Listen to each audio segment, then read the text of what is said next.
All right, so we're here today to um, have an ACE workshop on the Advanced Cohort Engine tool and sort of why we created it, some of its advantages, and then the majority of the time will be spent walking through how to use ACE and how to do searches using ACE. My name is Allison Callahan, and I'm an instructor in the Stanford Center for Biomedical Informatics Research, and I'm going to be leading the workshop. I'm really glad that you're all here. Again, I encourage you, if you have questions at any time along the way in the session, just unmute and ask your question, or you can try typing it in the chat if you are not able to unmute and talk, but I might not see it right away. So. But please don't hold your questions until the end. Chances are, if you have a question, someone else on the session does too, and so we will benefit by you asking it as we go through. With that, the goals for today, and hopefully you can all see my screen, I think Priya confirmed, are to understand what ACE, or the Advanced Cohort Engine tool, and the language that we use to search using ACE, the temporal query language, R, so what ACE and TQL are, to get some practice executing searches using TQL after we walk through the specifics of what it is and how it works, and then to discuss some of the use cases for ACE that we have applied ACE in here at Stanford Medicine. So that's the goals for today. And the structure of the workshop is we will go through ACE, what ACE's sort of key functionality is, which, as a bit of foreshadowing, is the combination of processes to do electronic phenotyping and cohort building at the same time and in an iterative way. We'll then do a brief design overview of ACE, looking at its features, sort of what makes it stand out and is useful as a tool, some differences between SQL, the structured query language that is used for a lot of relational database querying and data access, and TQL, the temporal query language that underlies ACE. We'll review briefly how data get into ACE, specifically the ETL process that we use for that. And then we'll go into the main part, which is a hands-on tutorial that will cover the data types that are searchable using ACE, some of the most important commands to know as an ACE user, including and or not, intersect, and union, and then commands for temporal search, and then examples of how you can use ACE to retrieve patient data using the export command. And then lastly, we will walk through some use cases, as I said, and show you some of the ACE code that we have written to support those use cases. Any questions at this point?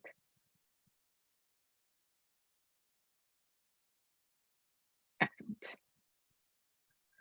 So, as I sort of said, the main benefit of ACE as a tool is that it combines processes for doing phenotyping or electronic phenotyping and cohort building into one process.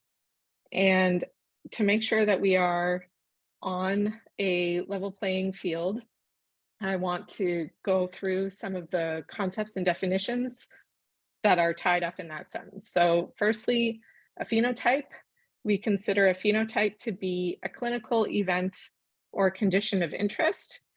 The term electronic phenotype has its history in the sources of data that are used often in identifying patients with a specific phenotype or who experienced a specific clinical event or condition of interest. Electronic referring to electronic health records or other sources of data derived or available electronically. So that's what electronic phenotyping is.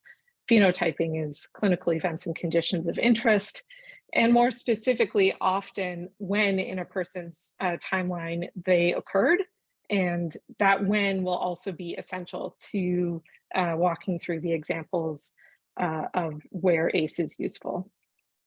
Phenotyping, the verb, is the process of deciding whether that clinical event or condition of interest happened using data in patient records. And so if this is a visual of a patient timeline here with this red arrow going from left to right, conveying the data we have available about them from earliest in time to the most recent in time, and this circle here is the it, then that is what we're trying to identify when we do phenotyping, both whether it occurred and when in a person's record.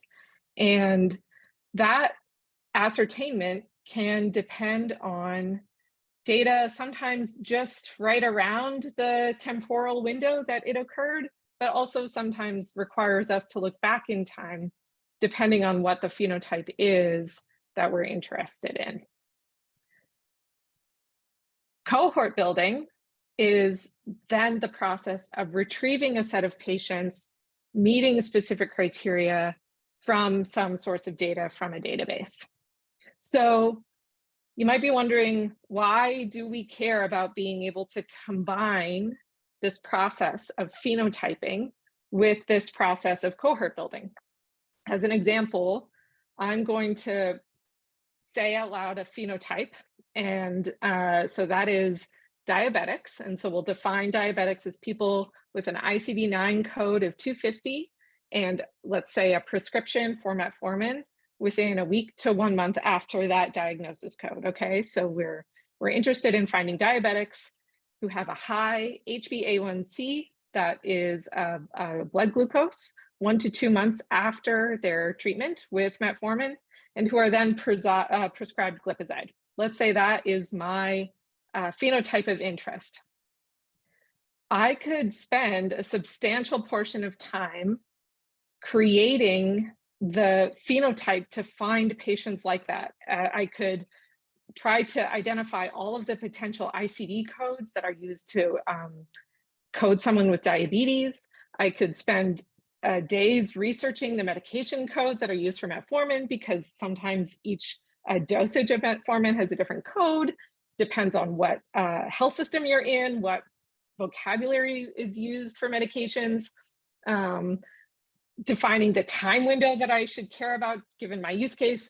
I could spend a lot of time trying to perfect this phenotype, and then I could get there. I could be happy with it. I could be like, yes, this is now perfect. This is going to identify everyone with that phenotype who I want to find.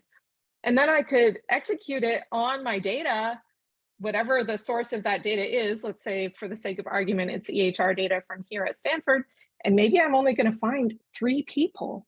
And I need to then go back and modify my phenotype definition to find out, is it expected that I only found 3 people, or did I just, miss that one most common medication identifier that is used in the Stanford data because of, specificities about the way Stanford represents its health data? Is it that 1 week to 1 month is too granular? So when you put so much work into creating phenotype definitions, which a lot of people do, right? Because the aim is to be accurate in these definitions if we're using them for research or for patient care purposes, we can spend a lot of time and then maybe only retrieve a subset of people that we are interested in. And so being able to actually combine those two processes together, where you create an iterative version of a phenotype, you then execute that phenotype on a database, see how many people you get back and look at what their characteristics are, and then revise your phenotype definition based on what you see, that really changes the game and the amount of time that it takes to arrive at an effective phenotype or phenotype definition. And so that's why we think ACE is really, really useful in doing that. For your own purposes, I would like everyone right now to think of a clinical event that is maybe relevant to them or to their research or to the care that they provide to patients if you're a provider here, and write down what you would want to look for in a patient's record that would make you believe that the event in question happened. I want everyone to pull out your favorite way of writing things down. Maybe it's a pen and paper, maybe it's a notepad with your keyboard. Just take a couple of minutes to think about those things. And this will be helpful for you in framing the rest of the workshop. And if anyone wants to volunteer what their phenotype is, they can feel free. As you're writing down the things that you would want to see in a record, also think about how you would decide when you've seen enough evidence of some of those things to declare that the event did happen. In my example of diabetic patients who were prescribed metformin and glipizide, I might be satisfied that a person was diabetic if they had 2 instances of the ICD-9 code 250. And maybe I would be satisfied that they are prescribed glipizide if I see 2 records of glipizide being prescribed. Examples like that.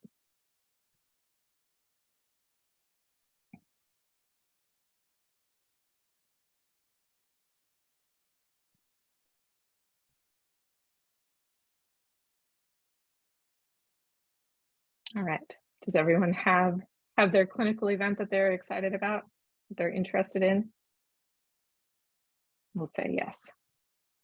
So I walked through this example in detail in text, and this is what doing that search looks like in ACE. And this is what hopefully by the end of today, you will be comfortable doing for your own phenotype. The cost of ACE, and this is probably a little bit apparent now that you're seeing this slide, is that you have to learn this new, different query language that is not SQL. It's not simple entering, text with auto-suggest into a search bar, which if some of you took the cohort tool, STARR cohort tool builder workshop, you would have also seen. It requires a little bit more of a deep dive into something that's more like a scripting language. So that's the cost of working with ACE, but the benefits are that you can get a very quick window into the patients that satisfy often very complex phenotype definition criteria. And you can see this is a view of patients returned by this search and when in time they experienced each of the components that make up this phenotype of patients with diabetes who have a glipizide prescription, and then in this case go on to have a stroke. So we'll show examples of the commands and how to build them up into something like this quite complex cohort definition or phenotype definition. Questions about this right now? Yeah, someone raised their hand. Randy? Yeah, so I'm curious. I just want to make sure that I understand like what we're looking at. So each horizontal bar represents a patient's kind of timeline. Right. So each bar is a patient. Exactly. Each row here or each bar is a patient. Yep. And then the length of the bar is how much time is covered by. Yes, it's how much what the duration of the data of the records are that we have about them accessible to ACE, which is, and the data are STARR OMOP data. I should have said that from the outset. ACE operates over STARR OMOP. Okay, cool. And so sorted from least data to most. So you can see that for some of these patients, we have 12 plus years of data about them. Okay, and so this is kind of agnostic to age. This is to patient age. This is just. Yes, this is an indication of how many years of data that we do have about them, but each time point associated with an event in a person's record is indexed by the age that event occurred for them. Okay, cool. Thank you. Great questions. Thank you. Other questions from anyone else on the session?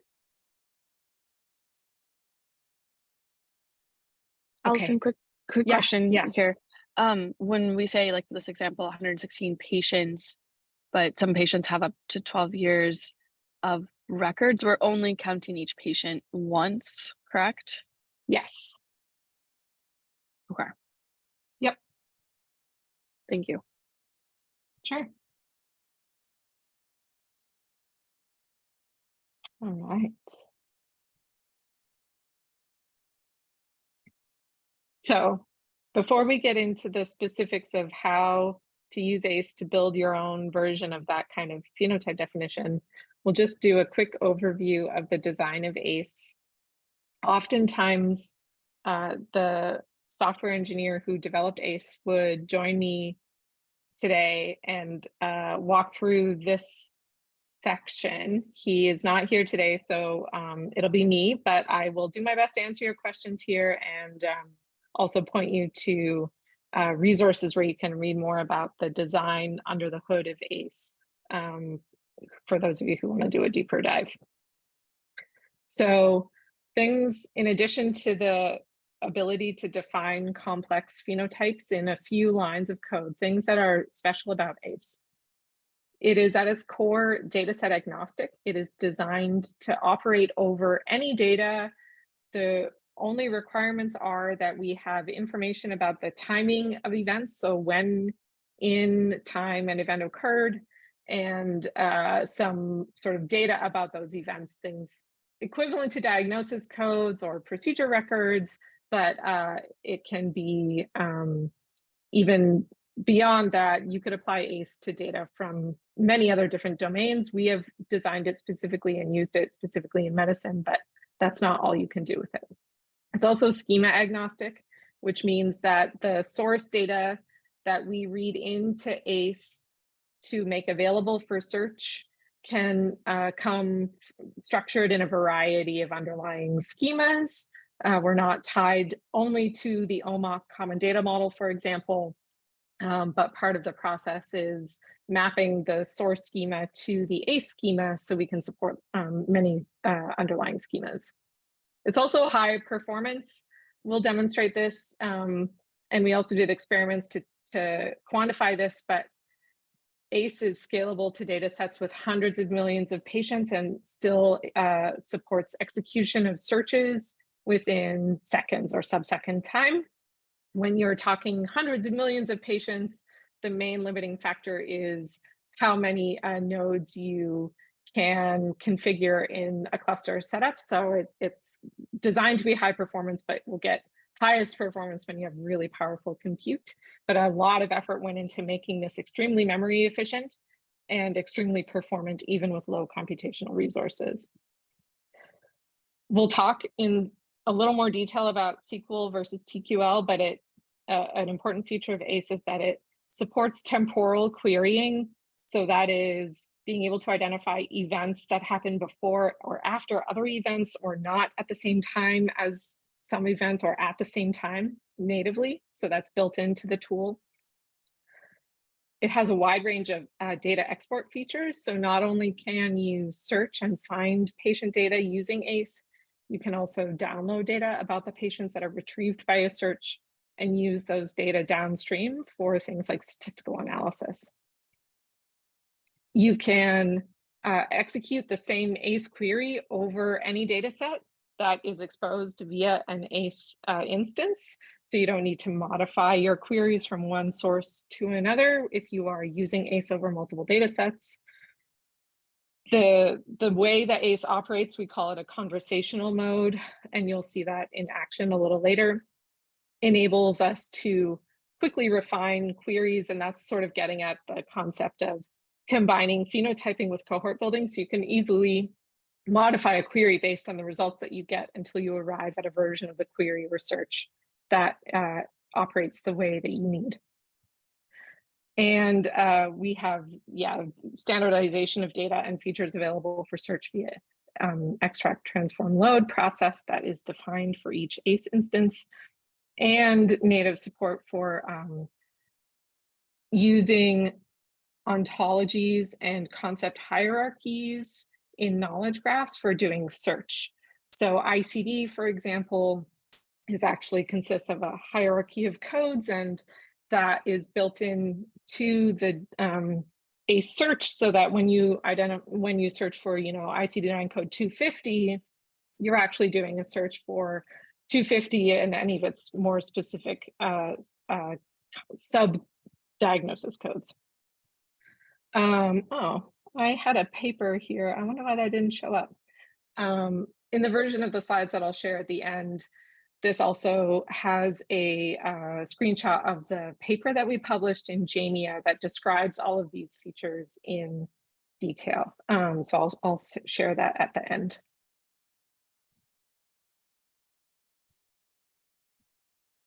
So I said I would talk a little about SQL versus TQL.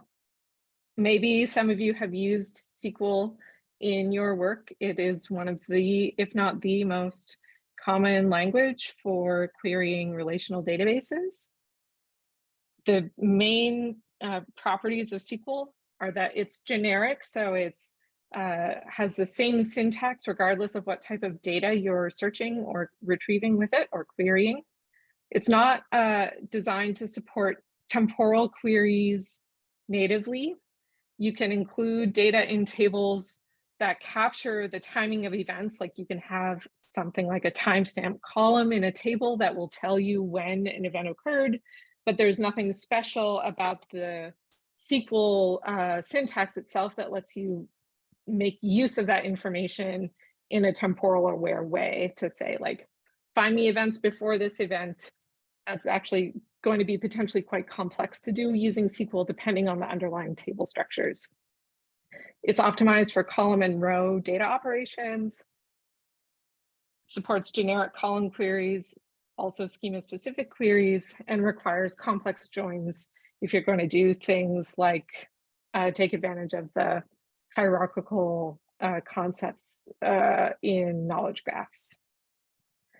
In brief, TQL is domain specific, designed primarily to be used with medical data. A newer version is actually more powerful than the current version that we have access to at Stanford Medicine. It actually will create commands based on the content of underlying source data without you, the user, having to even specify what commands you care about, which is really, really neat. It's temporal, built-in temporal query support, features the support for medical feature queries, schema agnostic, and the design of most of the commands is schema agnostic, and it has built-in support for hierarchical expansion and knowledge graphs. The last part that I said we would talk about before we get into the tutorial is how data get into ACE. So as I said, ACE operates over STARR OMOP data, which means just like we have access to STARR OMOP data as School of Medicine faculty, staff, students, trainees, we have access to data in ACE through that same mechanism. Those of you who signed the data privacy attestation, that is the same process that you use to get access to STARR OMOP, and so that's why we can now make ACE available as a tool to all of Stanford Medicine. We ingest data directly from STARR OMOP into ACE, and we use, essentially in brief, an extract, transform, load process that generates a time and feature index representation of each patient record in the STARR OMOP data. This image on the left is the OMOP common data model schema. So the schema has the visit occurrence table, the procedure occurrence table, et cetera, et cetera. We take each of those tables and read them into ACE, create patient data objects that are then surfaced for search using the tool. So that's sort of in brief how that works. Questions before we go into the tutorial part of today?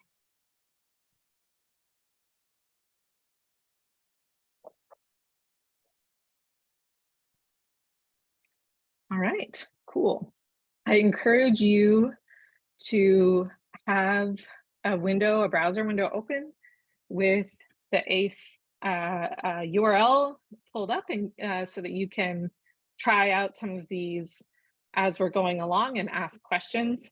I also have an instance of ACE ready to share a screen with, depending on the questions that you all have as we walk through the tutorial. So we're going to go from basic or simple commands through to the more complex commands that ACE supports. The fundamental thing to think about when you are designing ACE searches is that it is all centered around this concept of the patient timeline. So that's what this line represents here on the slide. Can you see my mouse when I'm moving my mouse over the screen? Yes. Perfect. Thanks, Natasha. So in the ACE universe, this far left portion of this line is the earliest point in time in a person's record that we have data about them for. This far right section is the latest period in their timeline that we have data about them for. And each point along this line is a person's age in days when we have data about them. So, for example, if I want to do a search in ACE to find patients who are between 20 years and 30 years old, I will use this age command. So age, open bracket. The first argument is the minimum age that you're interested in finding patients who have that age, and the second argument is the maximum age. So this search finds patients who we have data about them when they were between 20 years and 30 years old. And let's say, for the sake of argument, that this is the portion of that record on this person's timeline that meets those criteria. So that's how you do an age command. If you're interested in calendar time, which is going to overlap but be an independent index for events on a person's timeline, you can do a search for year. We don't have a more granular search than year, but you can say find data for a person captured between 2015 and 2017. So that's how you would do that. And that would show up in this person's record as this yellow bar. You can see the scaling is obviously doesn't really make sense, where this is 10 years and this is 2 years, but it's meant to just convey that those are two different ways that you can find records at a person's specific age or at a specific calendar time. So year, open bracket, start year, comma, close, end year, close bracket. You'll probably get a lot of records if you do either of these two searches. Oh, and then actually, there you go. You can actually do much more specific dates. And so you can use this format, year, month, day, to find when a specific date occurs for a person. Any questions about this right now? Okay. Oh yeah, Brandy, you have your hand up. So when you put the date in like this, will it give you all the records between those two dates? Yes, if you were to download that person's data, so you can see if you do a search in ACE, and I will just stop sharing my screen and share a different screen here for a second. So here you should now see ACE. If we do a search for dates,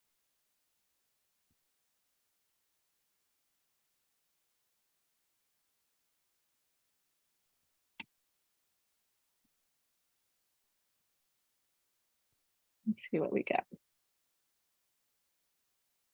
So you can see that in total, we're searching about 3.4 million patients, over 308 million encounters.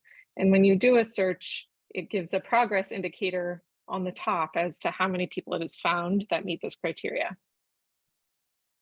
So a lot of people.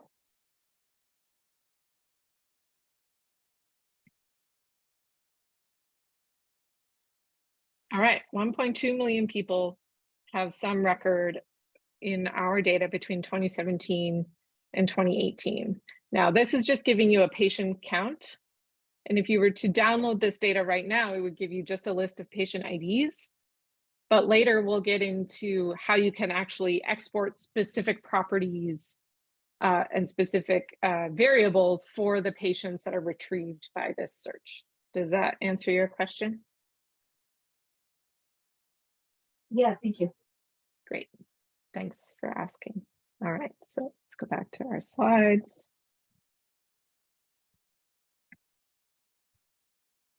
Cool.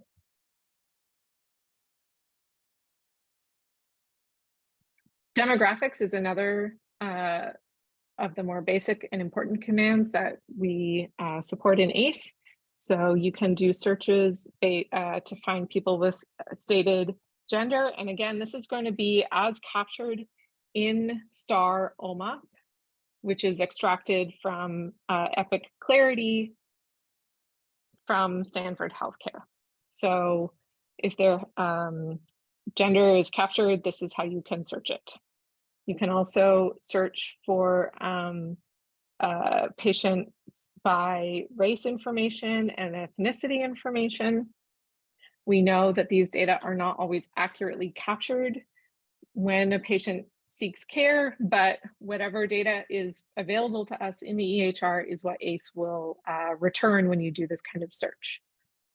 So what you'll notice is that if we are thinking about this black bar again as a patient timeline, these characteristics are associated with each point in that person's timeline. It is assumed in the OMAP view of the world that these are characteristics that do not change over time. That may or may not be accurate for a given person. We know that gender can change for a person in their life. We also know that the data that we capture about these properties can change from extract to extract. In the universe of ACE, though, because of the OMAP CDM, we assume that these properties are true for a person over their entire patient timeline. And so when you do a search for them, what ACE returns to you is that person's entire timeline. So in these examples, what you were getting returned was the subset of individuals' records where this was true. So just the subset of time that a person was between 20 and 30 years old, or the subset of time where we had a record for them between 2015 and 2017. But when you do demographics-based searches, ACE is returning the entire patient timeline. Allison, Similarly, a quick follow-up question on that. So for some of these demographic attributes, when is it defined? Is it defined at like the first time it's put in, or like, for example, like if this changes over time, when is the true time point defined? Yeah, well, so you're asking a great question that is related to actually how research IT, where Priya and Natasha and Tina work, manage the refreshes of data, because STARR OMAP data are refreshed on a frequent basis, and each instance of the data refresh gets pulled into ACE. So ACE will always be operating over one of the most recent extracts, meaning if a person's data changes, if we update this information, any of this information about them from one extract to the next, that change will be reflected in the results that you get back when you do a search in ACE. Thank you. So it's the latest. Yes. Standpoint. Thank you. Yep. Great question.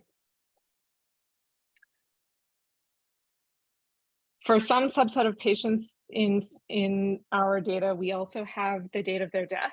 This is different from the other demographics information that we captured here that were their entire patient timeline. For individual patients, death is a specific time point in their record, and it's often one of the last records that we have about them. Sometimes because of things like administrative data, including future visits that were scheduled, You might see data after a person's record of death is captured, but by and large, this is going to be one of the last events you see in their timeline. All right, so that is about people. ACE also lets you search for medical specific events in a person's timeline, like procedures and diagnoses. So the vocabulary or dictionary or term set that we use for exposing procedure data in ACE is the current procedural terminology, or CPT. It's a series of codes, and I'll demonstrate later how you can actually do that kind of a search. But these individual CPT codes, what's important to know now is that they occur as time points on a person's record when we capture that record, that information about them in Epic Clarity, and then STARR OMOP, and now ACE.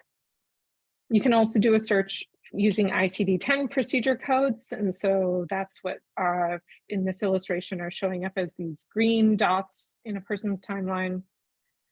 Similarly, you can do searches for diagnoses using ICD-9, ICD-10, and SNOMED, which if any of you are using STARR OMOP and some of the Atlas tools, you'll know that SNOMED is a vocabulary that's used as sort of the main vocabulary in that tool. So you can also use SNOMED codes. And again, here, unlike these codes, which occur as individual time points, oftentimes in ACE, these diagnosis codes are associated with time intervals in a person's record.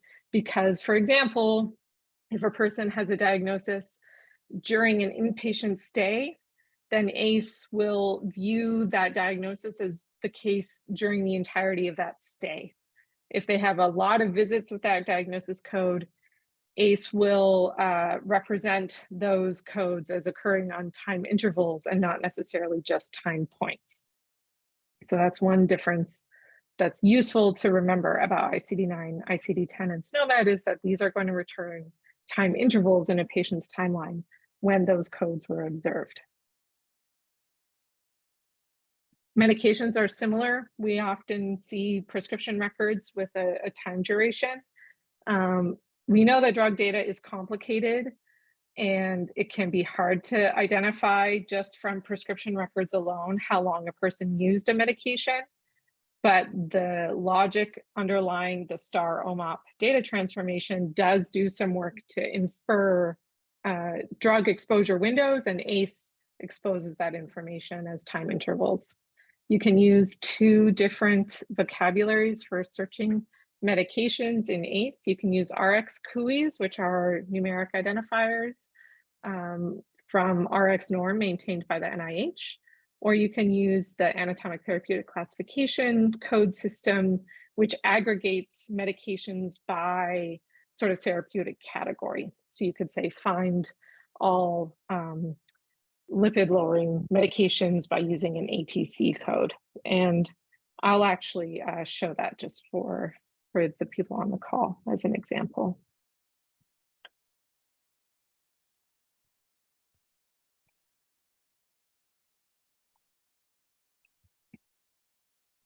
One nice thing also about ACE is that you don't have to know the numeric codes to find them. You can actually use text-based search to look up codes by their name, and then ACE will substitute in the code. So let's go back to metformin, since that is a medication that we talked about in an earlier example. So I've typed RX equals. This is the command that you use in ACE to find RX IDs. And you can see right away, it's actually auto-suggesting a whole bunch of medications, and these are ordered in terms of their frequency in the data. So I can start typing metformin, and it will find the RX ID for metformin and then substitute it in when I hit enter, and then I can do a search for it. Similarly, I could do a search for ATC, and you can see it's providing them an order of frequency. But let's try to find, lipid modifying agents. So here we can see that we have this set of categories, and this is C10 in the ATC hierarchy, and it's going to include a whole bunch of medications. Again, I didn't need to know that C10 is what we use for that. I was able to just do a search by using the auto-suggest in ACE. And you can also see here it's showing a list of items that you can expand based on your search, but it oftentimes gets down pretty quickly to just a small subset as you search.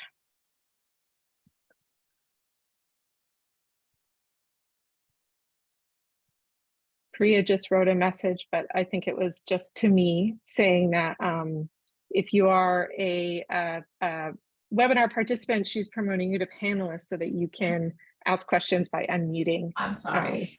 Oh, that's fine. I didn't realize it was just you. So if you, yeah. Can we do the same with ICD codes? Yes. So as an example, we can do a search for ICD-9 and we can, so this is what appears when I don't type anything, but let's say I am interested in diabetes, I can just start typing diabetes and I can see all of the codes that have that string in their label.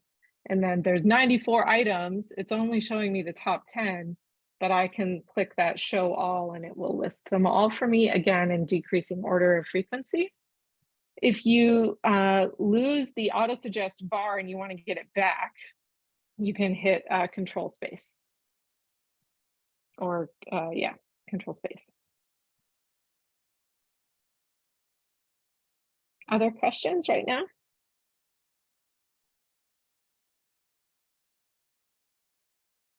Cool. Go back to the slides.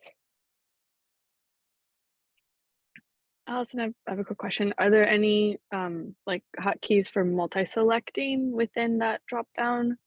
No, no. And we'll get into the way that you would do, that you would set up a command for a multi-select closer to the end. Great question. Please come back to it if I don't remember to answer that later. All right, great. So we went through, yeah, medications. You can also do searches for measurements. So again, these are all of the data types that are in STARR OMOP that we expose via ACE. So you can do a search for a lab or vitals. And here you use LOINC codes. And then you can even be specific and do searches based on value ranges from, you know, low, like you could do a search for blood glucose from like 3 to 8 if you wanted, using this syntax. And again, the LOINC code, you also don't need to know ahead of time. You can do a search using the auto-suggest function in ACE. Vitals, you can do a similar search to find things like BMI or temperature or height. And you can restrict to specific numeric values to find patients who have those values. And those are, again, associated as time points in a person's record. And then outside of sort of like diagnosis and treatment specific information like medications and procedures, we also allow searches for visits in specific departments or of certain types. So visit types, again, if you type visit type equals, then you'll get the list of all of the possible values, but that's things like inpatient, emergency department, outpatient, imaging, and so on. And similarly, departments, there are a lot of departments, that data is pretty messy, but you can use department to do searches by the department where data were recorded for a person. Okay, so that was a quick run through of some of the most frequently used commands in ACE for patient-specific data.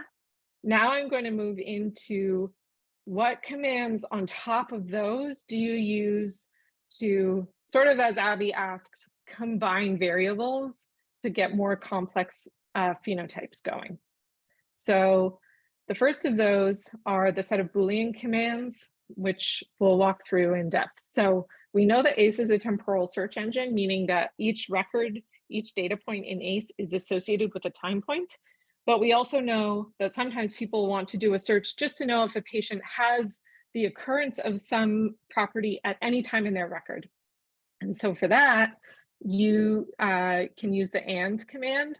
So let's say this is a hypothetical patient timeline where we have an occurrence of this green event at 3 points in their timeline. And we have an occurrence of this orange event at another point in their timeline. If you do a search to find patients who have both green and orange, because it's a Boolean search, it's going to return their entire patient timeline. It's going to say, what you asked me for were people who had green and orange at any point in their timeline. You don't care when, you don't care in what order. And so I'm going to give you back all of the people that meet that criteria, and I'm going to give you back their entire timeline. So that's what's shown in this gray bar as the result. Similarly, I can do a search to find people who have either green or orange. And so in this case, let's say we have two different patient timelines, one of whom has this orange event and another of whom has this green event twice in their record. This meets the criteria of this search. It's saying, I want people who have green or orange at any point in time. That's what OR does. And so it's going to return both of those patients' timelines because they both meet the criteria of this search. Lastly, I can do a search for not to say, return me all people who do not have an occurrence of green in their timeline. And so here, that's going to return just this orange, this timeline with the orange event because it is not green. And it again is going to return their entire timeline for them. So these three commands, and, or, and not, are independent of temporal ordering or information. It's just yes or no for these patients. But the real strength of ACE is that it does include support for temporal versions of those searches. And so the first of those is intersect. So intersect is going to find patients who have two events that occur at least overlap at some point in time. So if we have a patient timeline, this is now one person, this black line from left to right represents the record for a single person. And we see that in their timeline, they have 3 occurrences of green and 2 occurrences of orange in their timeline. If I do a search in ACE using this syntax, intersect, open bracket, criteria 1, comma, criteria 2, close bracket. So in this case, intersect green, orange. I want to get back the time intervals that it is true that that is the case. And so that is what the result looks like. It's this blue variable here as the result of this patient in this patient's timeline. And I can actually assign the output of that search to a variable name. So I type var space and then variable name. You can use whichever name you like. In this case, I'm using blue because that maps nicely to what the output looks like visually. And I'm saying assign all of the intersections of green and orange to this output variable that I'm calling blue. So that's what we see as the result of this intersect query or search. Similarly, I can do a union, which is a temporal aware version of OR. I'm saying, give me back all of the patients, in this case, where there is an occurrence in time of either green or orange, and return me that time interval. And so here, and assign it to the variable that I'm calling red. And so here we can see same patient, but we're returning different time intervals for that patient, specifically the time intervals where they had either an occurrence of green or an occurrence of orange, or in this case, some overlap as well. But this is the bounds of those time intervals that are getting returned by intersect or union, sorry. And then lastly, I can do a temporal version of not, and that is called invert. So basically find all of the times in a person's timeline where it was not the case that they had some property. So here, if I do invert green and assign it to the variable that we call purple, that's going to be all of the portions in this person's timeline where they didn't have an occurrence of this green variable. So we get back these 4 time intervals for this person and assign them to the variable purple. This is some of the most important commands in ACE. What are the questions that you have about this right now?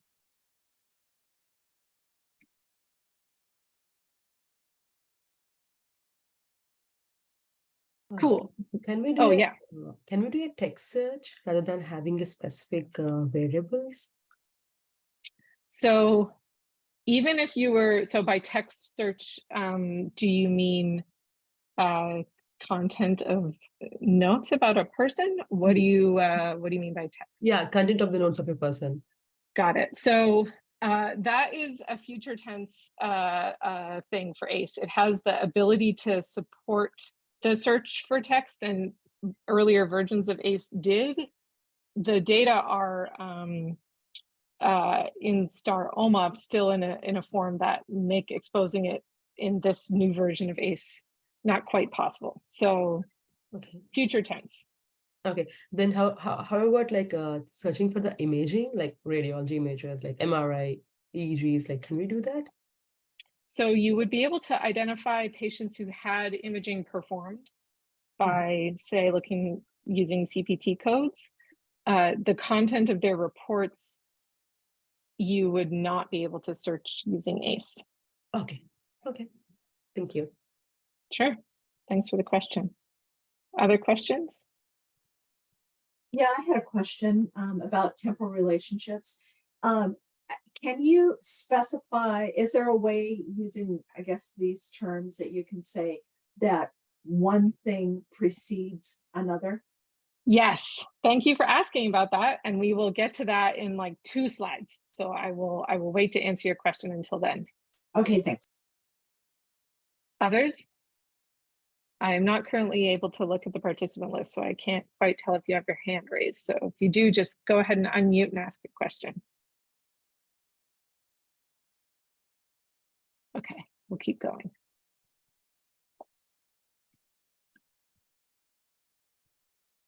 First mention is a command that finds the, unsurprisingly from the name, first occurrence of an event if a person's record has multiple occurrences. So here, if we're wanting to find first mention of this green variable that occurs 3 times in a person's record, we use first mention open bracket variable, and we will return the teal, which is that first time interval here.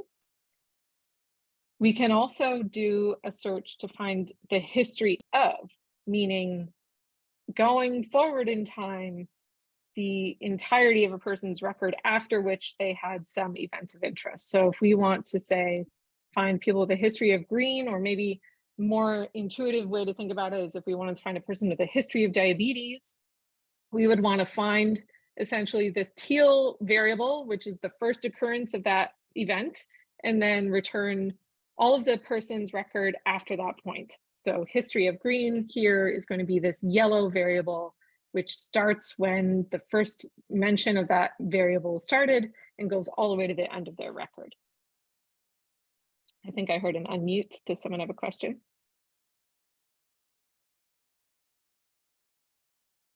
Okay, history of. This gets to sequence. And so this was the question about how do we find events that go in temporal order. So that's the sequence command. So here, this is one of the more complex commands that you can use in ACE. You use sequence, event 1, or event that you want to occur first in a person's timeline, and then event 2. So here, if it's sequence orange and then green, we're asking to find those patients who have at least one occurrence of an orange followed by a green. And then this syntax, this is an important part of the sequence syntax, and it won't work unless you include this, is the asterisk. You have to specify which of these time intervals you actually want returned by this search. So up until now, we've seen that ACE is just returning time intervals based on the command. Here, it has a choice that you need to help it to make. It can return the orange time intervals or the green time intervals or both, but you need to tell it what you want back. And the reason that matters is this, because of the chaining of searches that you can do when you assign the results of searches to variables. So let's say I wanted to, for the purposes of an example, find people who had diabetes and then a record of prescription for metformin. And then I wanted to look for outcomes after they started using metformin. Then I would do a sequence of diabetes, metformin, and I would put the asterisk beside metformin and assign that output to a variable that I would then use in subsequent searches. It is essentially setting a time point to use in combination with others. I hope that made sense. But here, long story long, put the asterisk beside what you want the time intervals to be returned by this sequence. So here we're saying, I want the green time intervals back where we have patients who have orange and then green, and assign them to a variable called pink. So that's going to return these pink time intervals, which are the green in the initial data. Question about sequence. Okay.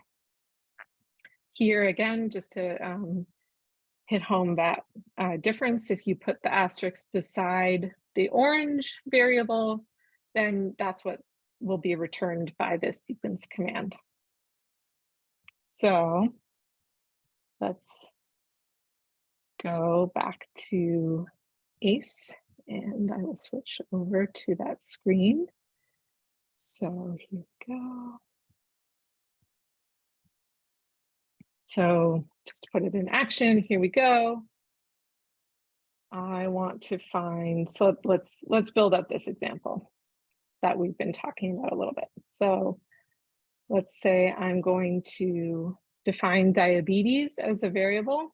So here, and this is where I think, Abby, you also had a question, like how do we use, say, multiple diagnosis codes together? You would use them in something like the intersect or the union command. So here in my case, let's say I want to define diabetes as this ICD-9 code 250.00, let's say, or I want to use the ICD-10 code. So again, I don't actually know what that code is, so I'm going to do a text search. And here I can see, okay, type 2 diabetes mellitus without complications, that's E11.9. Okay, so that I'm going to say is my diabetes variable. And then I want to define a metformin variable. So here we're using RX again, and I'm searching for metformin. There it is. And then I want to find occurrences of diabetes followed by metformin. So, and I want to, let's say, get the metformin time intervals back. Okay, I do this search. I find about 33,000 patients. Now, two things about this command. It can have been any occurrence of diabetes in a person's timeline and any occurrence of metformin, meaning in the patients returned by this search, there actually could have been occurrences of metformin before their diabetes diagnosis code 2, because I didn't say that that wasn't allowed.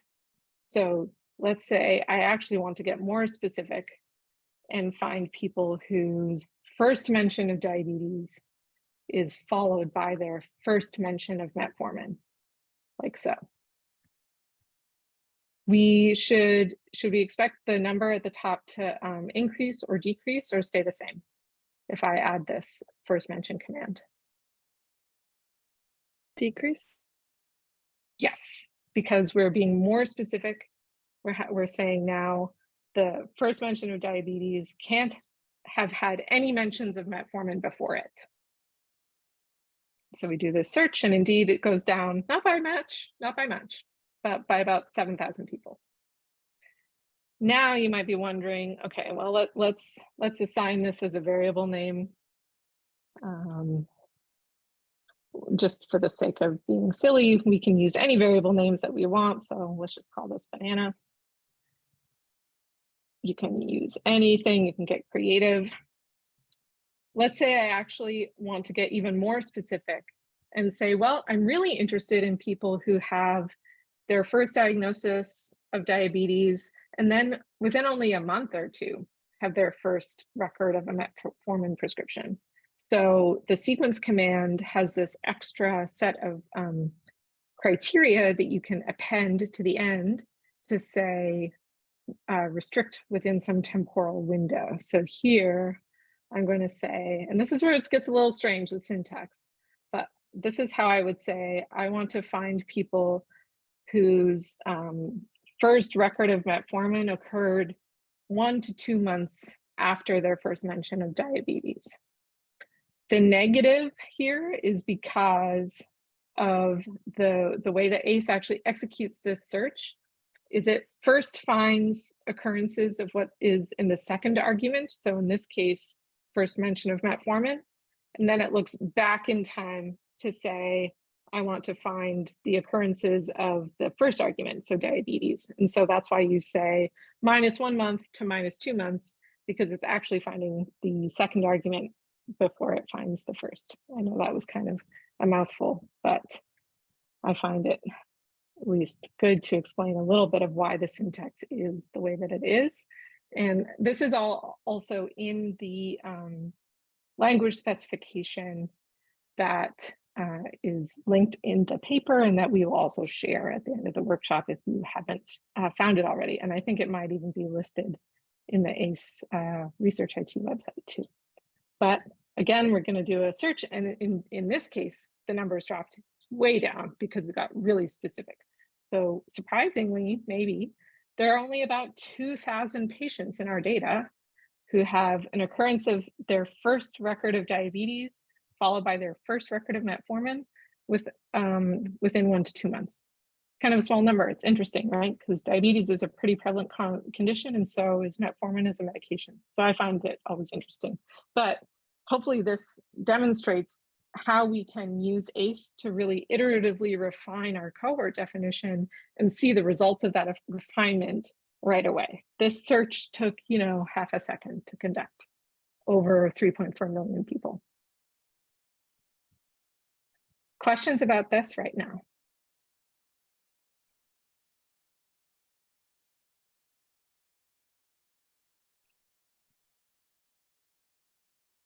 Okay.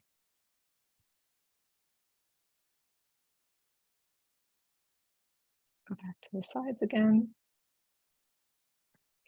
So that was actually the last command that we're going to walk through in terms of doing searches. And then this next slide is how you can output data from ACE. So we've seen all of these examples of searching data in ACE, but you also want, as a person using ACE, to be able to work with the data for those patients that your search retrieves. So these are examples of the export commands that you can use. I'm not going to show examples of each. This is hopefully enough to sort of get you started in exploring this on your own.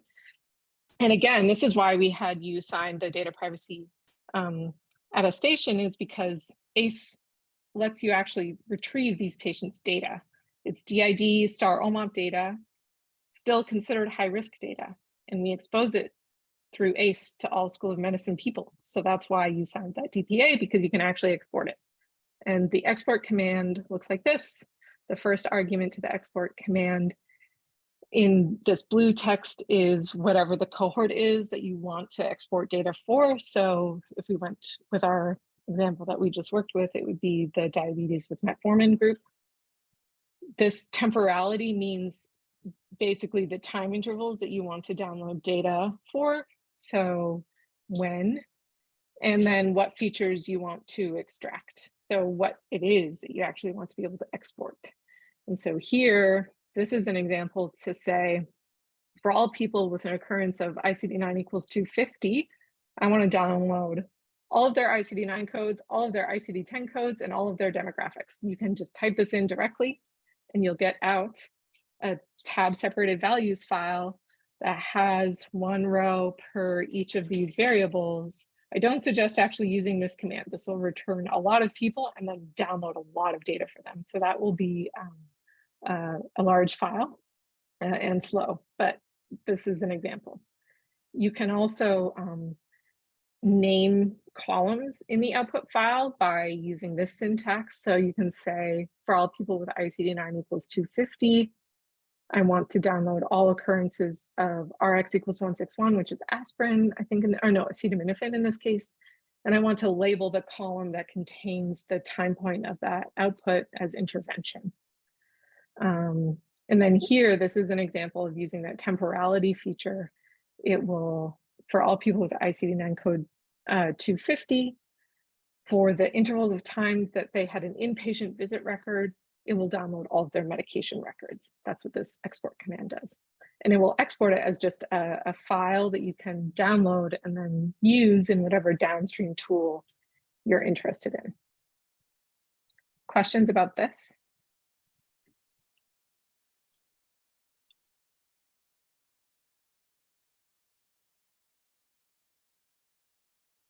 Okay. The last thing that I will walk through, and we have 45 minutes of time, but we don't need to use it. But the last sort of component here is a brief walkthrough of what some of the use cases are that ACE supports, and these are also described in detail in the paper that we have on ACE published in JAMIA. But we sort of identified these as the 5 that we found most useful here at Stanford. One is using aggregate patient data to inform decision-making at the bedside. So this is a space of work that also has a series of papers we've written about it. But for those of you who have heard of the Green Button Project or the Informatics Consult Project, this was a service that we provided to Stanford healthcare providers, where they could come to a team of people in our group with questions about patients or patient care. And they would come to us with that question. We would identify what kind of statistical analysis was appropriate for answering their question. We would then use ACE to retrieve the data for the patients relevant to their question and do the statistical analysis basically on the output of that export command for those set of patients. So that was the Green Button Project. And we created over 1,500 phenotypes using ACE and about that many cohort data dumps, running that service for about 2 years. So that is one use case that we tested ACE and in fact designed ACE specifically to support. We also know that ACE can be really useful for quality metric reporting. So actually I'm going to, I'll just go through the list and then show you examples of what I mean. Quality metric reporting, clinical trial recruitment. So that is, that's just a specific instance of where phenotyping is used. Clinical trial recruitment is all about finding patients that have some specific criteria that make them eligible for participation in a trial. And ACE, with its ability to search things like medical history and medication usage and procedure records, is great for identifying eligible patients for clinical trials. Generating training data, labeled data for downstream machine learning tasks. Hopefully it's clear from the examples that you can export data for patients that include what events happened for them and when those events happened, which is essentially the recipe for data structure that you need for, say, setting up a machine learning prediction task. And then also for data vending. This again comes down to that export function. Everyone in the School of Medicine can have access to ACE. And so that supports Research IT's mission of having institution-wide services for providing access to data alongside the data sets in the STARR OMOP BigQuery data sets and the Atlas tools and so on. So here, just as an example, and we'll share this document with you as well.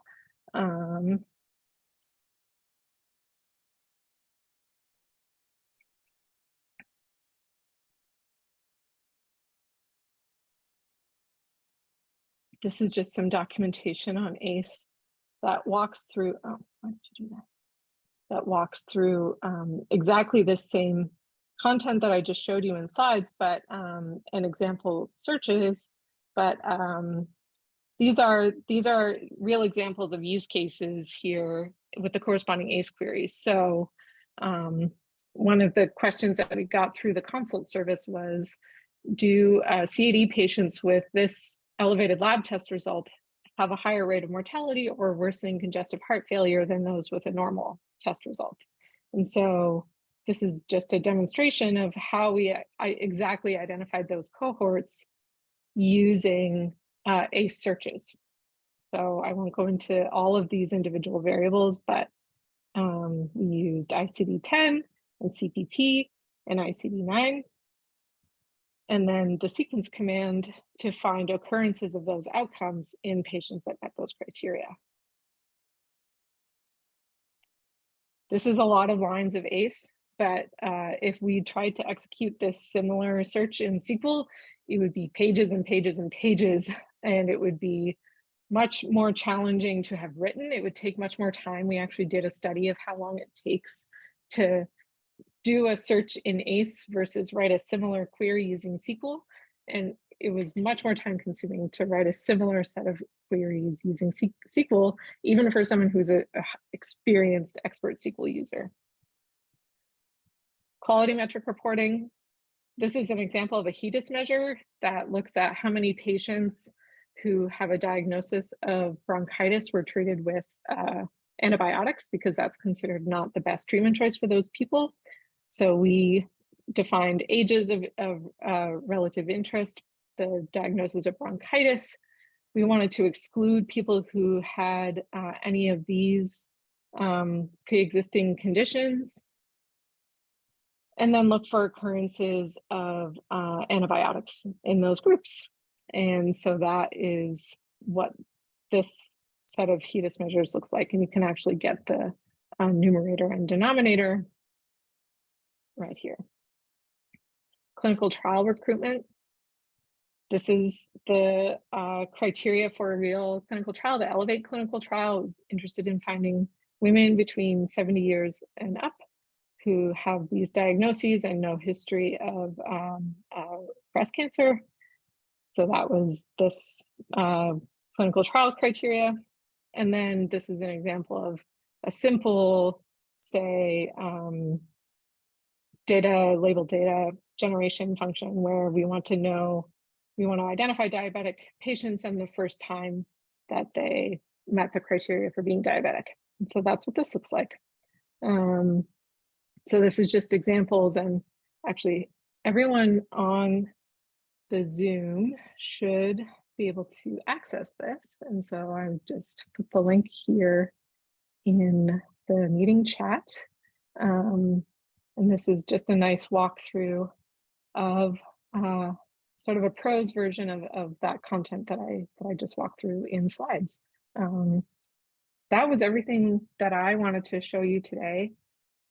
Definitely happy to take more questions now, or give you back a half hour in your day. But thank you very much for getting to present ACE to you. I still think, and I use ACE in my day-to-day work all the time, I still think it's a very useful tool. So I'm always excited to help other people know more about it and learn how to use it.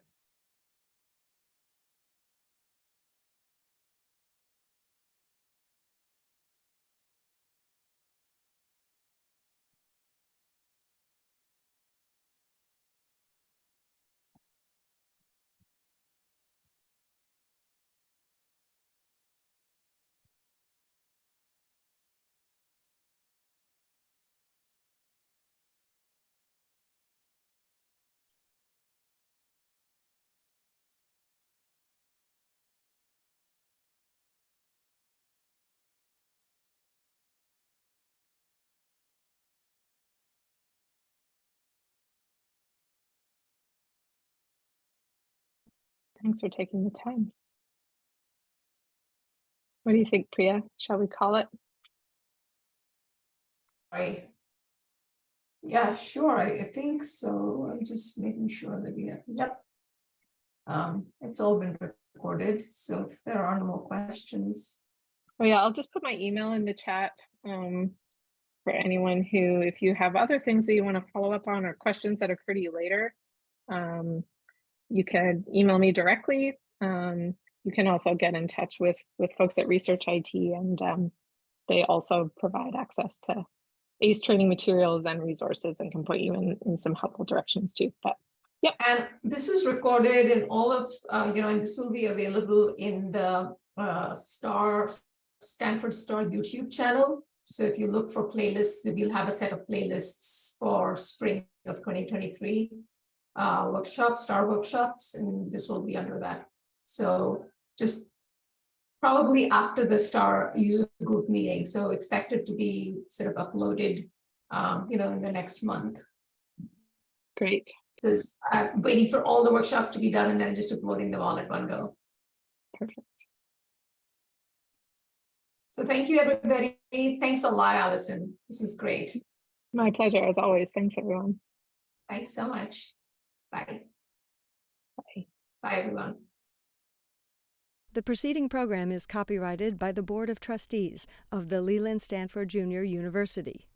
Please visit us at med.stanford.edu.